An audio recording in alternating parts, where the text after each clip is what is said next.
look at some of the Messianic motifs, the imagery and foreshadowing of Messiah in the life of Joseph. We know there's a lot in this of this nature in the life of King David. He's the one who's promised the Messiah from his bloodline. He was rejected by his brothers. There's also a lot of Messianic motif in the life of Moses that we could explore. He was a great intercessor, a lawgiver, so many other things. But we're looking this week at the life of Joseph and Messianic motifs that we can glean from Genesis. I think it's around chapters 37 up through in the mid-40s, the main events in the life of Joseph. So Dr. Bühler, please.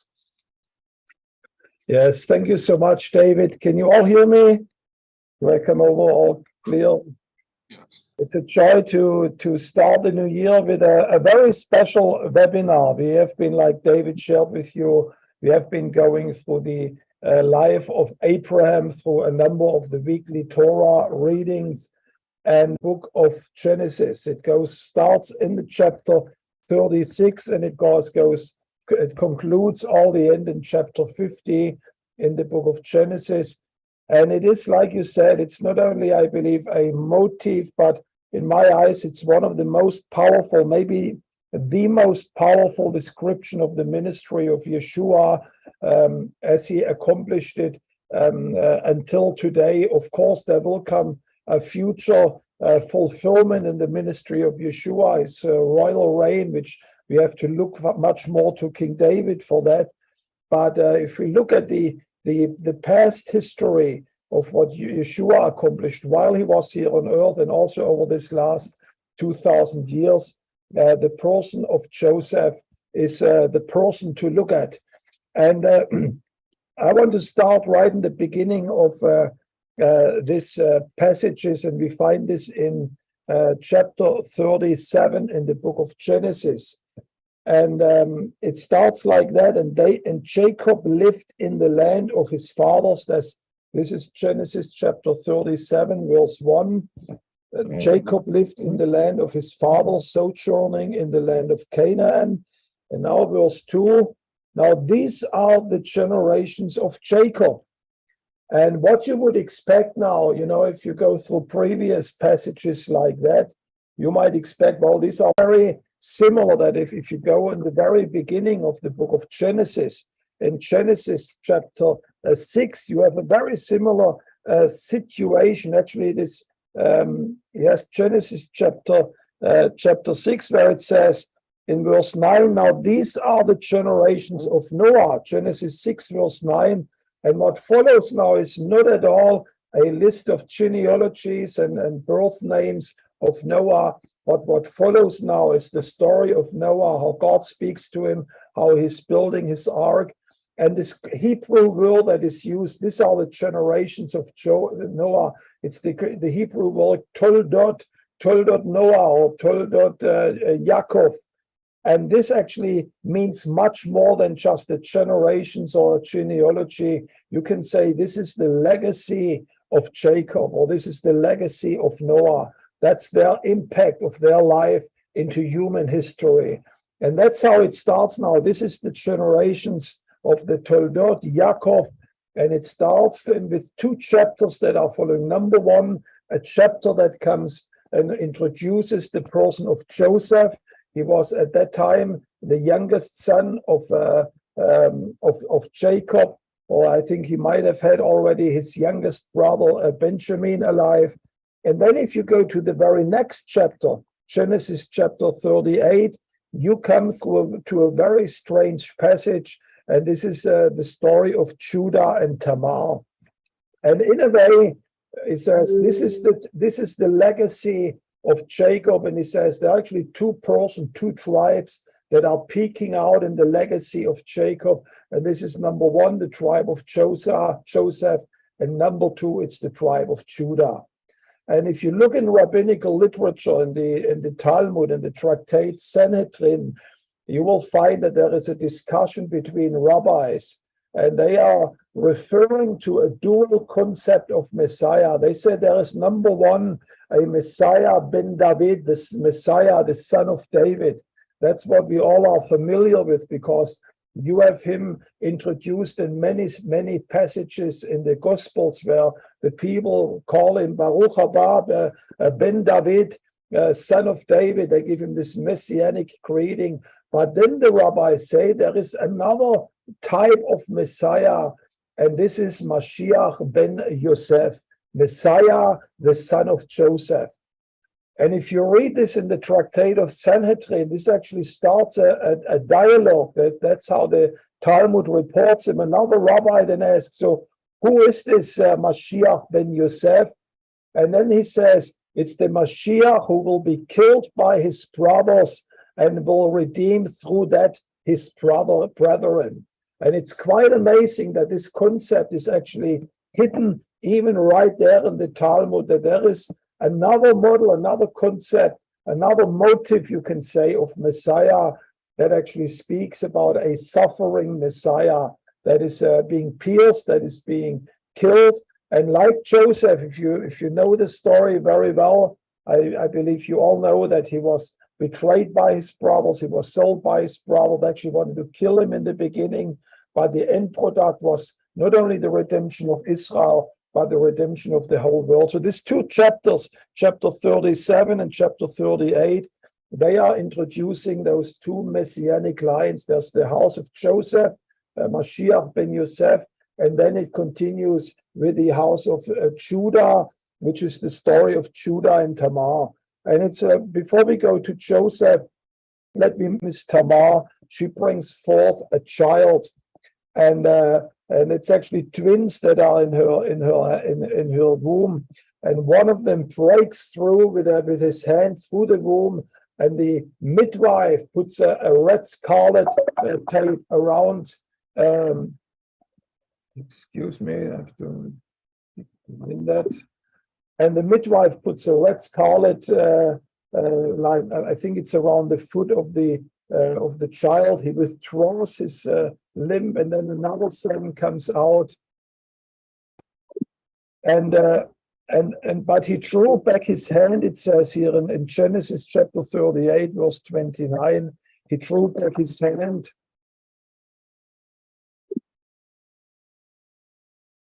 And he drew back his hand, chapter 38, verse 29. And the midwife said, what a breach you had made for yourself, and therefore his name was called Perez. And Perez, that's the word for breach or for breakthrough. What a breakthrough you have made. And that's why his name was called Perez. Now, this name in Matthew chapter 1 in the genealogy of Jesus, this name appears as the son of Judah. And the rabbis speak about this Perez.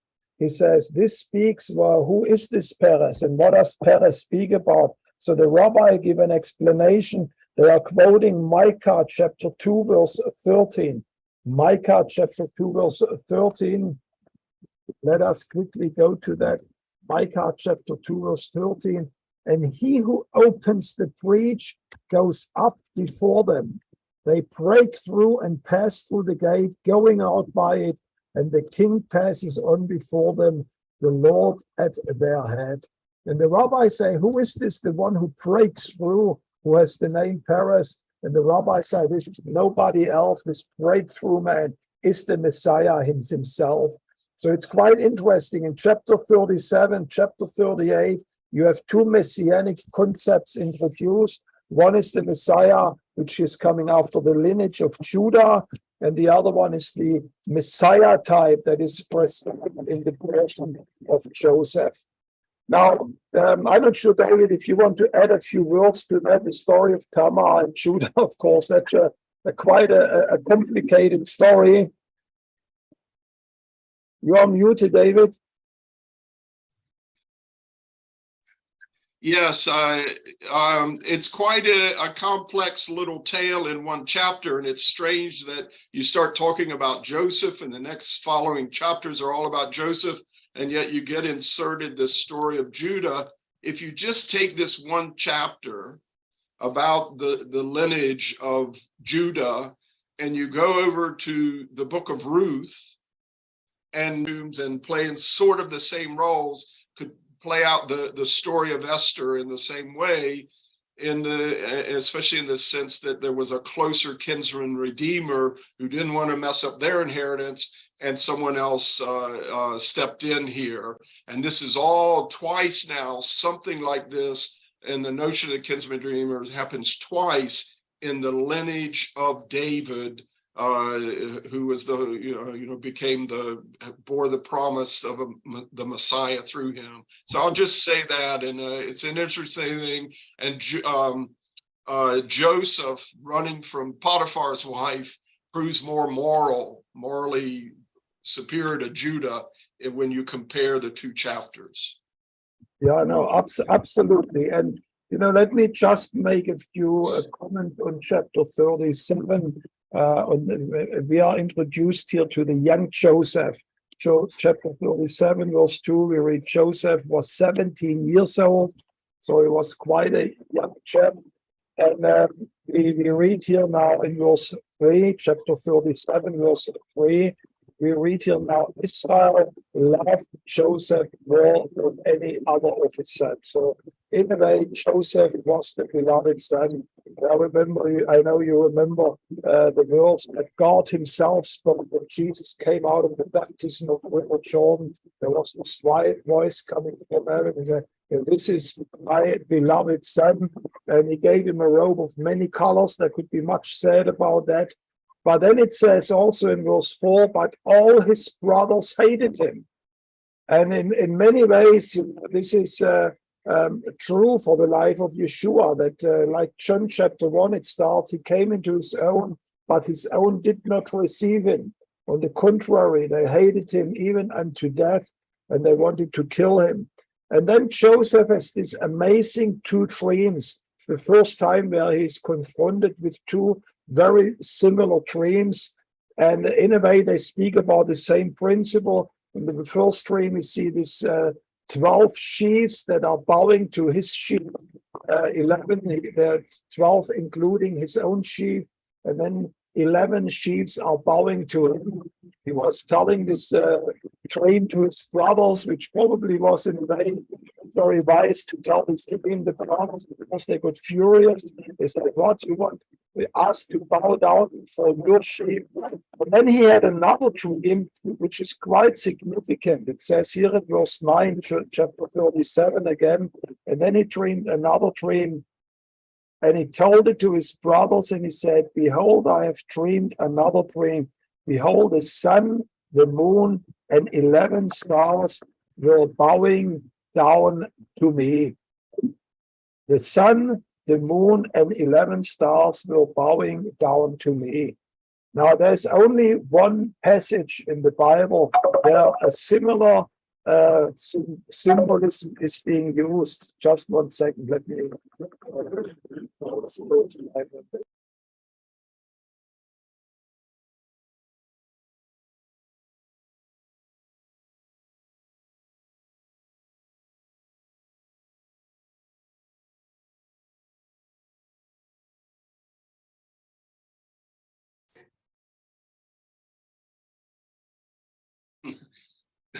You're going to be right back. It seems that he's had someone really urgently trying to.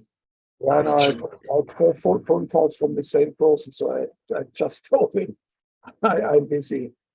So the imagery of that dream about sun and moon and 12 stars, it appears once again in the Bible, and that's in Revelation chapter 12, where John the Seer sees this woman, which is crowned with 12 stars, and the sun and the moon are standing about it. And there is this dragon beside her, beside this woman, which wants to devour the woman, and the woman is bringing forth a male child. And now there are many interpretations of Revelation chapter 12. Some say it's the Catholic Church or this and that system, but there's only one imagery in the Bible that uses exactly the same sequence, and that's here in Genesis chapter 37, where Joseph is dreaming about the 12 tribes of Israel, represented in 12 tribes, and the patriarchal family, and they represented in the sun and in the moon.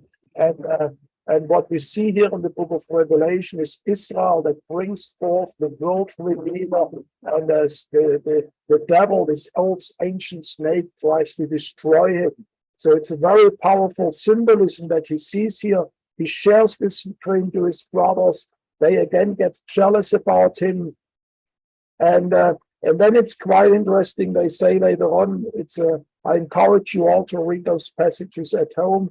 Later on in chapter 37, they see him coming, visiting him as they are taking care of the sheep. It says, let's go now and kill him, because then we shall see what will become of his dream. This is verse 20, 37, verse 20, where it says, come now, let us kill him, and we will see what will become of his dream. And that reminds me so much of the last days, the last hours of Yeshua, when he's being taken to the cross, where they said, oh, crucify him. And then when people say, well, should we help him? Should we give him water? Say, well, let's see what comes out of his vision. He said he's going to rebuild the temple in 3 days. Let's see what will happen to that. And it's exactly a very similar situation here with Joseph. And of course, they are not killing him at the end. God intervenes. They are selling him for 20 shekels. That's 37 or 28. They were selling him for 20 shekels to Ishmaelites. And of course, Yeshua was sold for 30 shekels to be handed over for his crucifixion. And in a way, for Jacob, Joseph was now dead. They present him with a blood-stained garment.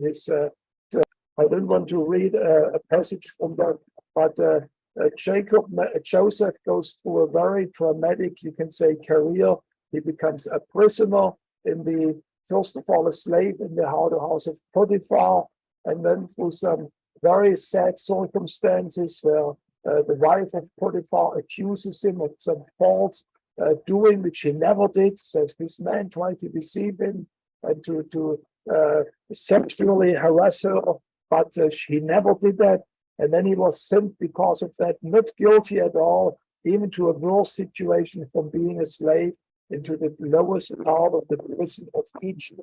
And then in all those places, the Lord was with him, and the Lord's hand was blessing him. He became the overseer over the prisoners. He was interpreting dreams. But then something dramatic is taking place. We read this in chapter 40. In chapter 40, we read about, again, a pair of dreams, a double dream. This time is dreamed by Pharaoh, which is the chief, the most supreme ruler of the whole world, you could say. He was ruling over the world of Egypt. And there were 2 dreams that bothered him at night. He was waking up. We read this here in chapter 30, verses 4, verses 5, and the following. And he was dreaming about, number one, 7 very fat cows that were grazing at the river Nile, and rich and very full sheaves of wheat that were growing. He says, I never saw so beautiful sheaves of wheat in our kingdom. And then again, he sees these 7 very thin, dried out sheaves, and they are devouring the 7 fat ones, and there is no change in their lives. And what he's very disturbed, he has this dream, he shares it with his cabinet and with his magicians and with everybody. Nobody's able to give him an explanation of the dream. And then one of the servants of Pharaoh says, I remember when I was in prison, there was somebody, a Hebrew slave, and he could interpret dreams. As a matter of fact, he says he was interpreting one of my dreams, and exactly what he said was happening. And Pharaoh is so desperate that nobody knows what he was dreaming and what the meaning is. He says, get that Hebrew slave very quickly to me. So they dressed Joseph, they shaved him, they made him look like a representable Egyptian. They brought him before Pharaoh, and Pharaoh was telling him that dreams. And he was Joseph, by the grace of God and the insight of the Holy Spirit. He was given to Pharaoh a rundown for the following 14 years. He says, what will happen in your land is the following. You will have 7 very rich, luxurious years in Egypt. And this is represented by those 7 rich sheaves of wheat and by those 7 fat cows that you have seen. It will be years like you never had in your history. But those 7 fat years, rich years, they will be followed by 7 years of starvation where there will be no rain. And in a way, those 7 years that were rich will not be enough in order to feed you for this starvation, for this drought that will come over Egypt. And then he says, because you dreamed it twice, it's absolutely sure that this dream will come in fulfillment. God assured it twice for you, and it means that there is no discussion about it. And then he gives the advice to Pharaoh, says, if I would be you, what I would do, I would place somebody over the riches of Egypt, put him in charge of those 7 years, let him gather all the wheat, all the riches together, and build up storehouses that will feed your nations for those 7 years of drought when the whole nation will be in a disaster.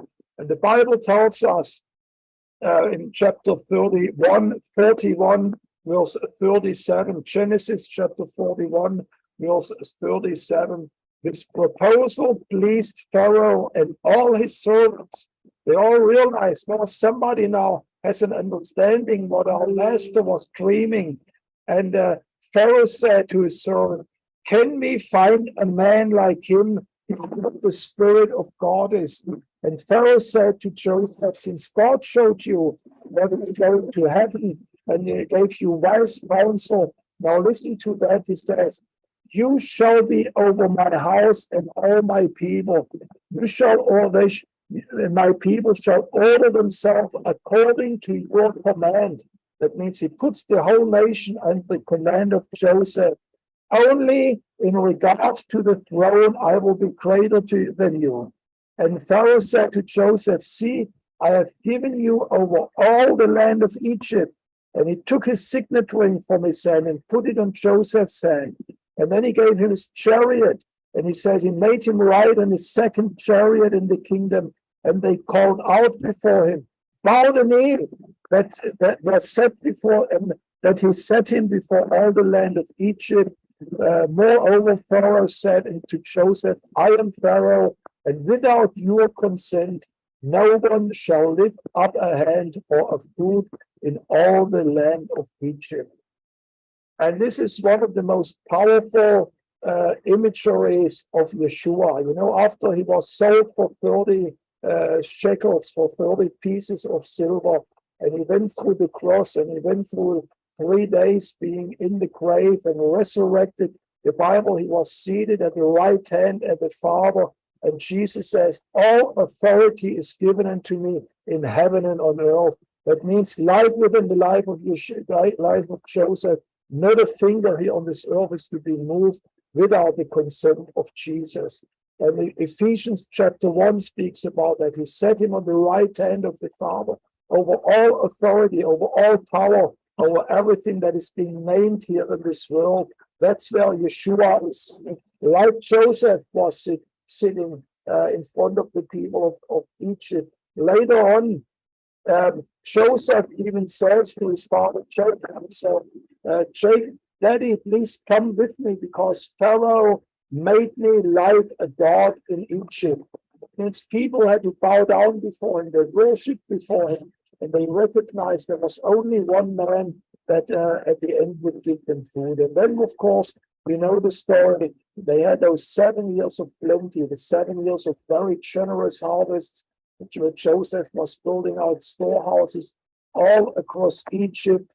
And then it says at the end, and after those 7 years of plenty, after Joseph was building all those storehouses, it says here that in verse 55, then all the land of Egypt was famished, and the people of Israel cried to Pharaoh for bread. Now listen what Pharaoh said.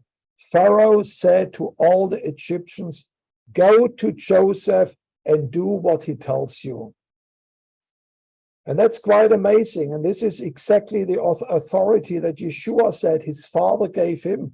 He says, there is no one who comes through the Father except through me.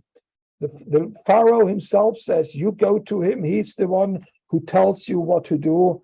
And then the following is said, so when the famine spread all over the land, Joseph opened all over the world. And here we have a situation of a Jewish former slave that rose to the second power in the kingdom of Egypt, and the whole world was coming to him in order to save their lives. And I don't think that there is any better imagery of Yeshua, even for this present state there. Wherever you are listening to us, I see there are people from Thailand, I see people from Spanish-speaking world, Latin America, we have French-speaking countries, Portuguese-speaking countries, many other countries. We all look for one person for the answer for our questions, and that's how the wonderful song of Andrew Crouch, it says, Jesus is the answer, and he is the answer for the world today. Now, so far, this is I believe you can go in many, many more parallels how Joseph resembles the life of Yeshua. But then it says, and it's probably around after 1.5 years, that this famine, the Bible says, also struck in the land of Canaan. And that means now the brothers of Joseph, you could say today the Jewish people, Israel, the remainder of the tribes of Israel, they also felt this hunger.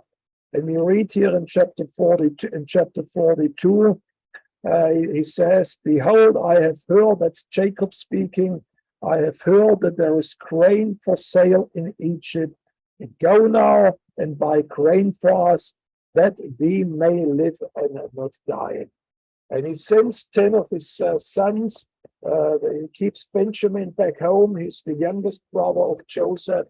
But the remaining 10 sons he sends to Egypt, and they appear before Joseph. The Bible says here, I read here from verse 6, now Joseph was governor over the land of Egypt.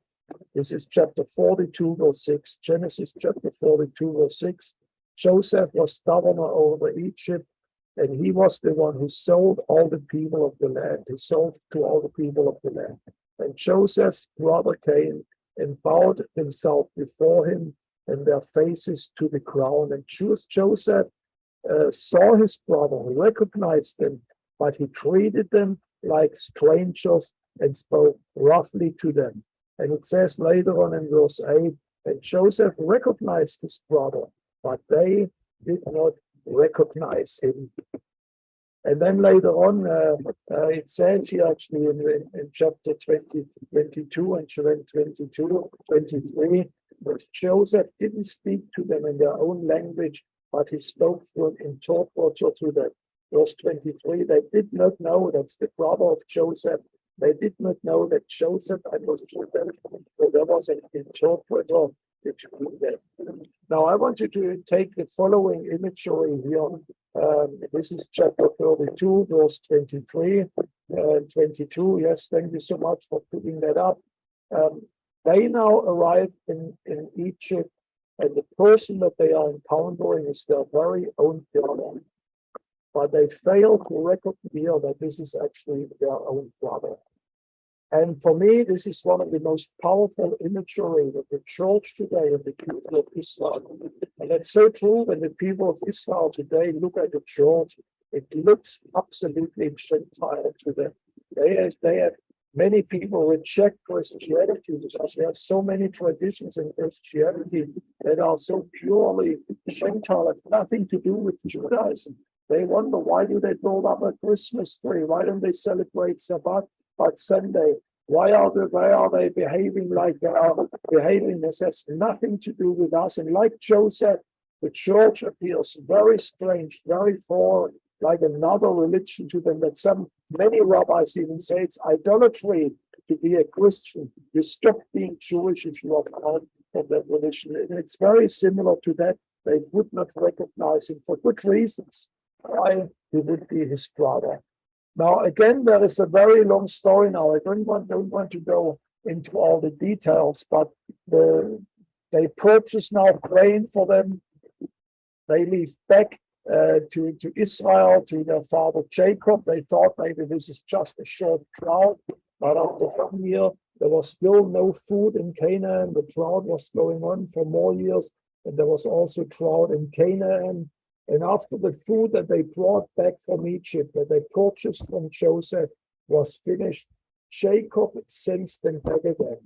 And you will read it when you read it at home. Joseph was keeping one of the sons, Simeon, in a way as a captive there, as a token, so to speak, to make sure they would come back.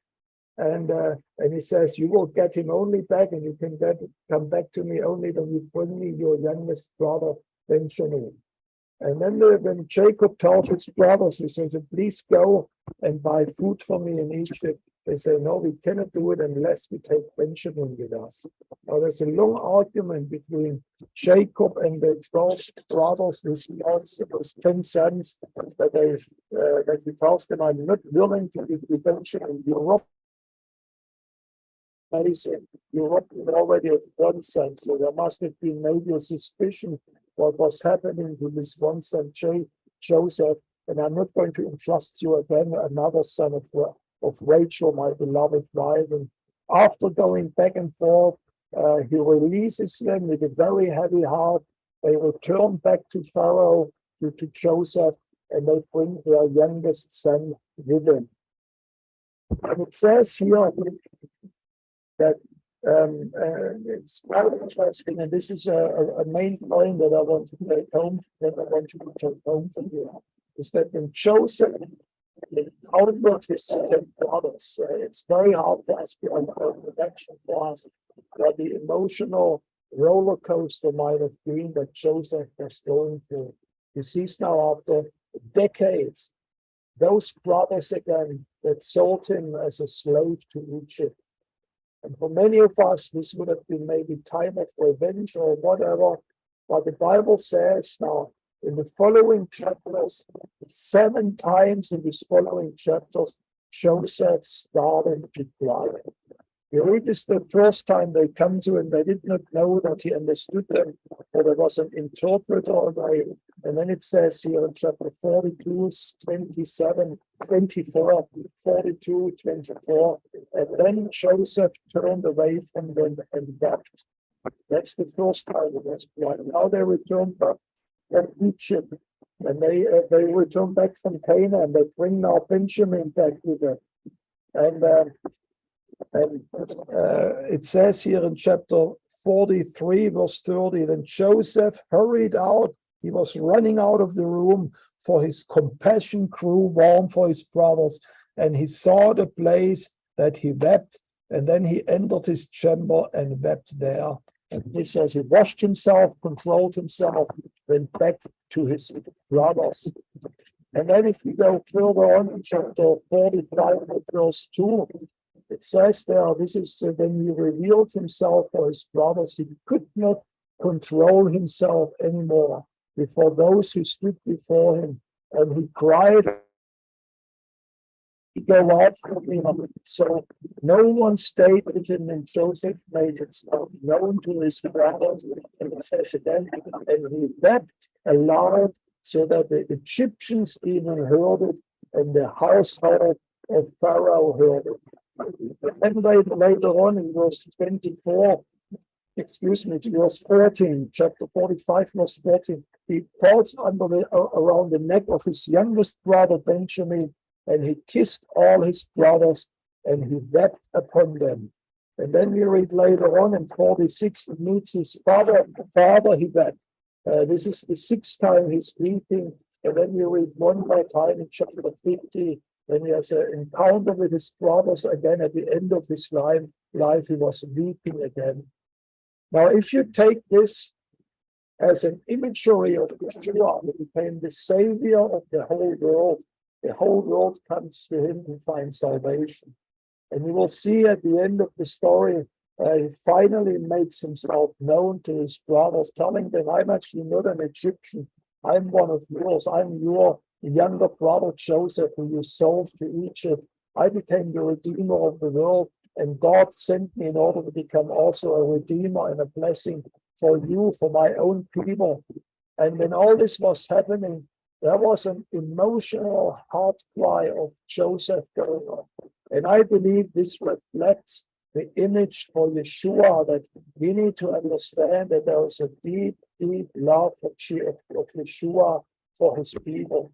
And you see this love of Yeshua reflected even in the lives of his apostles. Where Paul in chapter 9, verse 4 and 5, Romans chapter 9, verse 4 and 5, Paul says, I wished I would be even accursed for my brothers, that they would see the salvation that I am seeing. And it is a heart cry of Joseph, where he constantly had to go back and weep again. It reminds me when Yeshua in Matthew chapter 23, standing on the Mount of Olives, and when he's weeping over the city of Jerusalem, he said, "Oh, Jerusalem, Jerusalem, would you have recognized the time of your visitation, but now your house," he said, "will be left desolate."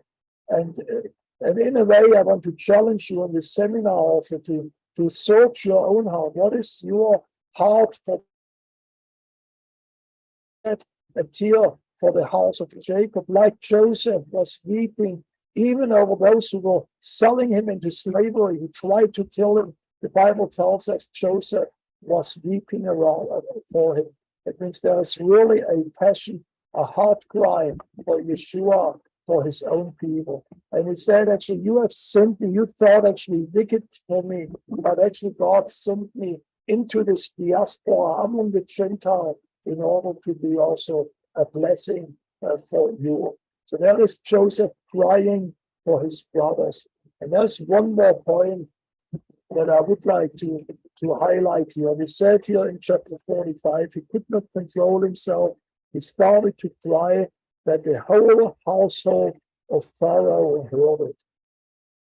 Now the question that we have to ask ourselves here now is, how did Pharaoh react to this return, the return of his 10 brothers, or the 11 brothers, and the reconciliation of the family? It's a very important question, because there are many ways how Pharaoh could react. He could have said, "Oh, this is a little bit of a strange situation, because they are foreigners here, they're strangers. I'm not sure if you really want them." Maybe Joseph will get distracted from his task to direct the affairs of Egypt and to be the leader over our nation. Now listen to that. Chapter 45, Genesis 45, verse 16. And when the report was heard in Pharaoh's house that Joseph's brothers have returned. Now let me tell you, there is a report today going all around the world that the house of Israel returned back to their homeland. They returned back to their own, where they actually should be. The question is now, how is the church reacting? How are the people of God reacting? And when the report was heard in Pharaoh's house that Joseph's brother had come, it pleased Pharaoh and his servant. It pleased Pharaoh and his servant. And then he reacted. He said to Joseph the following, verse 18, "Take your father, take your house and your household, come to me, and I will give them the best of the land." He says it again in verse 20 later on. He says, "Have no concern for all your goods, leave everything back in Canaan. I will take care for you. I will give you the best of all the land of Egypt. It is yours." And I believe in this very passage we see a wonderful imagery how the church should react today on the homecoming of the Jewish people back to their homeland. There should be a rejoicing in the tents of the saints around the world. There should be shouts of joy and triumph. Yes, God is fulfilling his promises to his Jewish people. He's bringing them back home to their homeland. And there should be a reaction of believers and churches around the world. They should say, yes, we are actually going to give them our best. We are giving the best possible gift that this nation has been taken care of, that the Jewish people can settle in their homeland, that new immigrants can come back to this land. And there's an amazing example for us of this secular king that is watching the restoration of the family of Joseph. And it says here, it pleased not only Pharaoh, but the whole house of Pharaoh, everybody who was elected. They rejoiced. They say, well, praise God. They are coming back. Finally, the family is reunited. We are going to bless them with the best possible gift, and we are giving the best of the land of Egypt. Now, David, I want to make one more point. There's so much more that we can speak about Joseph. Number one, one big lesson really is this weeping of Joseph over his brothers. And I really want to encourage you all to, that he is touching your own heart, to let you read about the state of Israel, to pray for the Jewish people, and have this passionate love for them. And then also to have the same reaction like Pharaoh had. Where he reacted, says, I'm going to give my full support for this family restoration of Jewish people. I'm giving them my best. And then in verse 46, it's quite interesting that Jacob now is returning back, not returning back. Jacob is now coming to Egypt. They come with more than 70 souls. The whole house of Jacob is following, and they are settling now in the land of Egypt. And in chapter 47, we read how Joseph brings his father to Pharaoh. And this is I encourage you to read that at home, a very solemn moment. Now, this is, this patriarch, you could say, of a Bedouin tribe, somewhere in a small backyard country at the borders of Egypt. Egypt was this great civilization already when the pyramids were already standing. Many of the big monuments that you still can see today, they were already there. So Pharaoh was this powerful, incredible man of authority that was ruling over the whole world. And the Bible says, and Joseph brought Jacob, his father, and he stood before Pharaoh, and Jacob blessed Pharaoh. It's quite amazing that this simple patriarch, this shepherd who came from Canaan, is standing in front of that world leader and is blessing him. And this must have touched Pharaoh. We don't know of the impact. But he says, how old are you? Because there was something that resonated, I believe, in his heart. And then he gives this amazing answer, says, the days of my sojourning have been 30 years, and evil have been the days of the years of my life. And as he was looking back at that time, he saw family crises going on in Israel, in the land of Israel. You remember the time when he was over with Laban, serving for his wives and for his family, being cheated so many times. He had a hard life, but in all this hardship, God changed his name and he called him Israel. And then it says, and Jacob blessed again Pharaoh, and Jacob went out of the blessings, out of the presence of Pharaoh. Now, what is quite amazing, that after Jacob now comes into the presence of Pharaoh and blessed him, things are take place in the whole land of Egypt. And I'm still struggling in the way on the interpretation of this chapter, but if you read chapter 47, verses 13 and the following, you read 4 steps how things changed in the land of Israel. It's immediately after Jacob walked out and blessed Pharaoh, the following took place. They gave all their money. It says in verse 14, and Joseph gathered all the money that was found in the land of Egypt and in the land of Canaan in exchange for grain. And then it says, and was the first step, the money was coming into the house of Pharaoh. And then it says, when the money was all spent, they came to him and says, give us food, we don't have any money anymore. And Joseph said, this was the second step. Give your livestock, and I will give you food in exchange for your livestock. Now the Egyptians were selling now all their cows, their cattle, everything that they had in their farms in order to get food from Pharaoh. That was the second step. The third one was now the livestock to Pharaoh then it says, we don't have any livestock anymore. What shall we do? We are still hungry. The drought is still going on. And it says, we are going to buy your land for food. And it says here in verse 20, and Joseph bought all the land of Egypt for Pharaoh, and all the Egyptians sold their fields. First, it was all the money. Secondly, all the livestock. Thirdly, it was the land. And fourthly, he says, we gave everything to you. There's nothing left. When Joseph said to Bühler, he says, I'm going to buy you as the servants forever. And it's quite it's a controversial story, because in a way, it is not really representing the values of the Bible in so many ways. The Bible never encourages us to sell life, human life, to somebody else for service. The Bible doesn't encourage in any way slavery. But I want to give you a spiritual interpretation of that. I believe that we are living in the last days, and we are witnessing today the house of Joseph coming back into their own property, into the house of Jacob coming back. They are returning back to this land.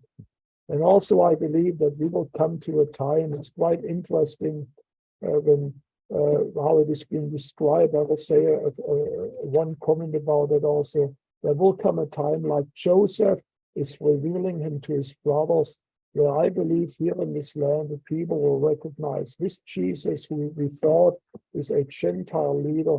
He's actually one of us, and he has also something to say to us.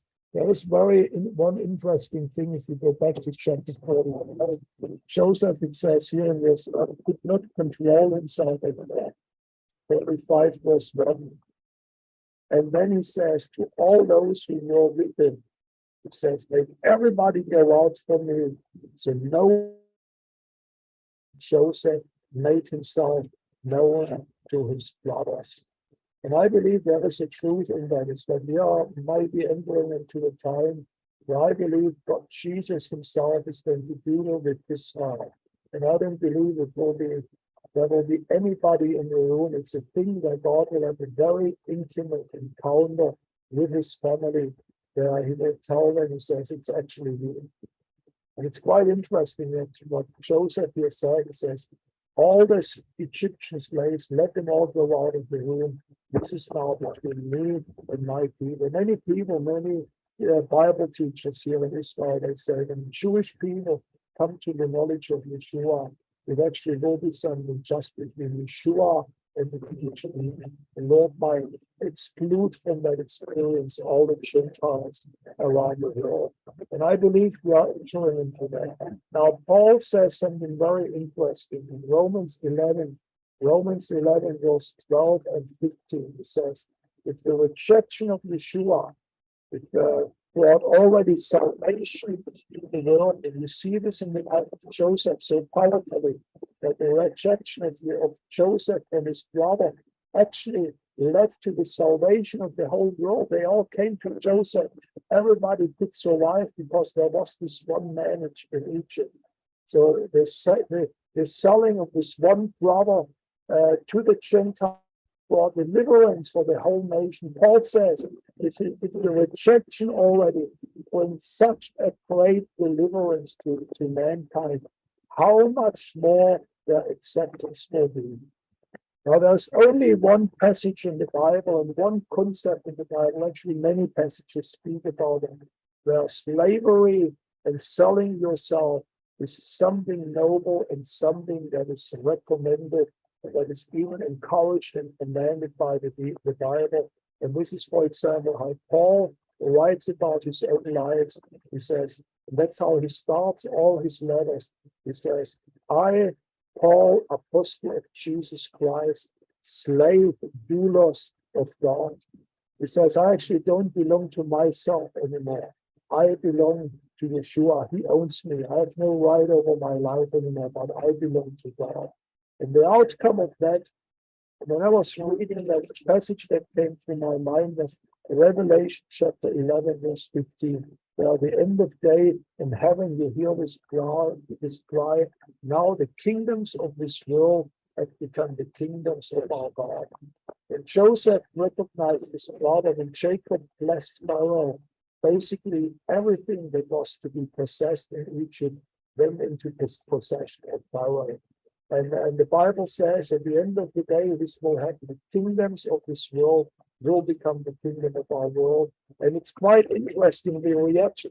Let's say that the people now complained and started a revolution and says, this is an unjust rulership. Genesis chapter 47, verse 25, he says, the reaction of the people for giving their money, giving their possession, their land, and even their own life to Pharaoh, they said, you have saved our lives. May it be pleased to our Lord. We are servants from now on to Pharaoh. And I believe, I want to interpret this spiritually. I don't think this passage endorses in any way slavery or anything like that. The Bible actually celebrates personal possession and all that. But I believe it's a spiritual truth that is hidden in there. Is that there will be, I believe, when God is going to restore his people, like Paul says, how much more there will be a blessing released over the whole world. I believe we're going to see exciting times. Once the nation of Israel will come into the kingdom of God, the end result will be that the nations will say, you have saved our life. May it please our Lord that we will be the servants of the God of Israel. And that's actually, it's a very powerful, and there's so much more which could be said for the parallelism of the life of Joseph to the life of Yeshua. And I hope you took some notes with that and you study it even further. But I believe it's something that really speaks about the time in which we are living in. And I believe it helps us also to understand what God is doing, not only with the nations of the world, but also that we are doing it in the season. Like Joseph, Jesus will not be able to retain himself anymore, to withhold himself anymore, until his brothers will recognize him. And may this day come soon. Back to you, David. Thank you, Jürgen, for all those incredible insights into the life of Joseph and the pictures, the imagery of Messiah that we see, all very good and very powerful, and things to go over. And you were heading into an area there at the end that I really hadn't heard yet, in struggling with Joseph actually demanding the money and then your livestock, and in the end everyone has to enslave themselves to Pharaoh. And how do you wrestle with this as New Testament believers? I'd add just a couple points. Daniel chapter 7, the great vision of the Ancient of Days sitting on the throne, and one like the Son of Man was presented before him. It says in Daniel 7, 13 and 14, it says, and to him, the Son of Man, was given dominion and glory and a kingdom that all peoples, nations, and languages should serve him. And the Hebrew word there, it's a word, slave or servant. It's a servanthood that is an act of worship to the one that you're serving. The same Hebrew word is used several times, interpreted worship. And that, I think that's what you're trying to capture, that your heart serves the living God, and who Pharaoh is like a symbol of this. And so we see it even in Daniel's vision of the Messiah and his eternal kingdom. I'd add something from the book of Psalms. I know there were two things that really came out in your story, in your telling of the life of Joseph, all the dreams he had, and then all the weeping. It really stands out now when you start counting the number of times dreams are there and the number of times that he wept. And it says in Psalms 80 verse 1, give ear, O shepherd of Israel, you who led Joseph. You'd think it might say Jacob, but it says, you who led Joseph like a flock, you who dwell between the cherubim, shine forth. How did God lead Joseph like a flock? By his dreams. And I think dreams are important in the life of a believer. I've had many dreams myself, and they have led me in important decisions and important directions in my life. But I know that God can give us a dream. It's how we interpret it and how we use it that's really important, and really trusting God for the word of knowledge and the word of wisdom that is contained within the dream, how to handle it out, how to interpret it. But these played even when you pointed out a verse there where Joseph remembered his dreams about his brothers, and he sort of troubled them roughly at the first. But God does use dreams and visions to lead his people, and they play an important role. And the third point on the weeping, where you pointed out at the start of chapter 45, verse 1, Joseph could not control himself anymore. There came a point where this figure of Jesus, the Messiah, he came to a point, I cannot hide myself from my brothers anymore. I gotta tell them. And he came to that point because in chapter 44, it was Judah, the brother Judah, who at first had saved his life by saying, let's not kill him, let's put him in the pit, intending to save him later.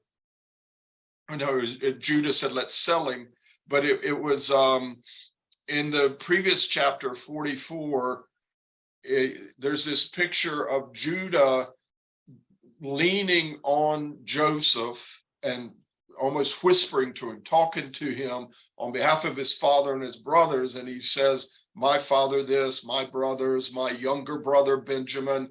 And then he starts saying, our father and our youngest brother and our father. In the Hebrew, it comes out Avenu. We say Abraham Avenu, Abraham, our father. Even Christians can say this. It's an inclusive term where Judah, some rabbis, Christian Bible scholars as well, I tend to think this way, that Judah had started to his eyes had started to open who this was, and he appealed to him on behalf of his brothers, especially Benjamin, and on behalf of his father Judah. He appealed to Joseph on the basis of our father Jacob, as if he knew they had the same father, and our youngest brother Benjamin. And I think this is the point which Joseph started realizing the scales are coming off.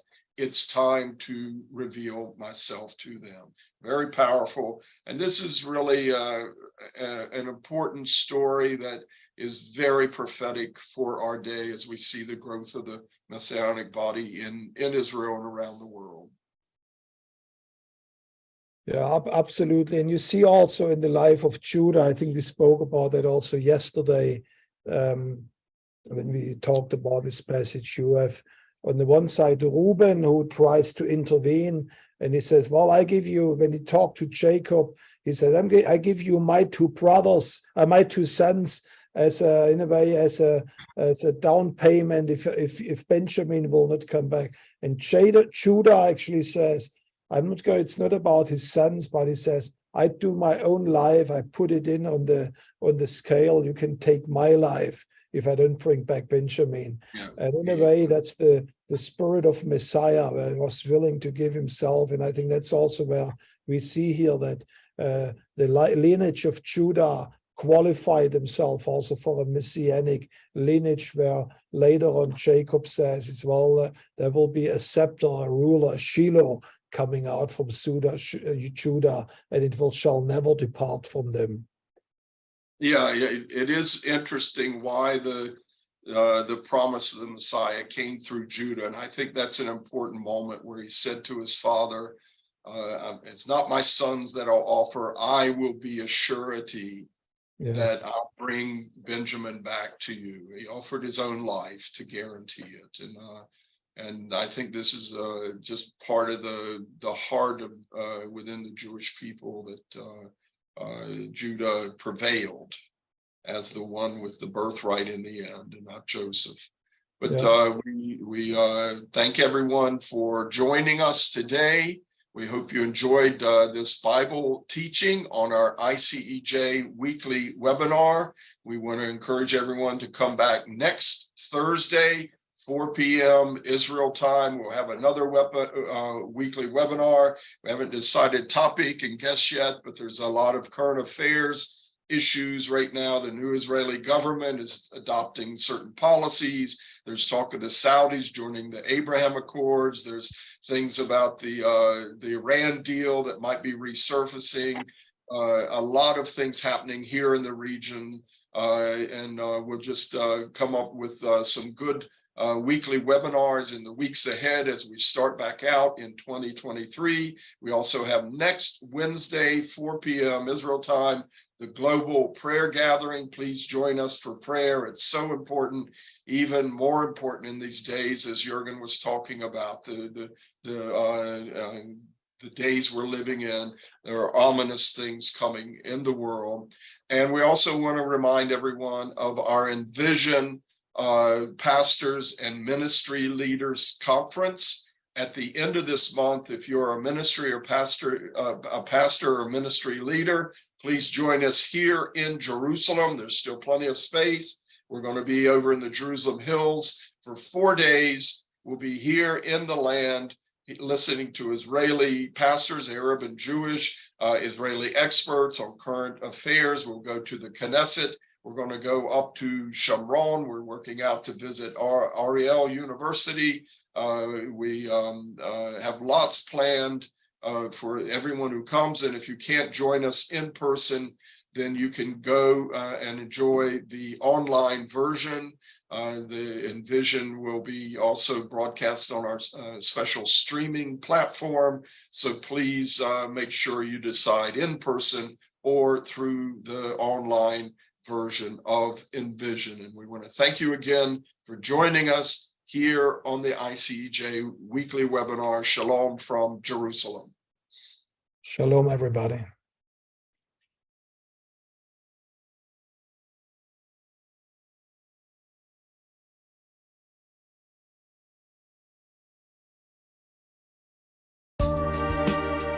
Thank you for joining us today. We'll see you next Thursday at 4 p.m. Be sure to subscribe and follow us on our social media pages for more exclusive ICEJ content.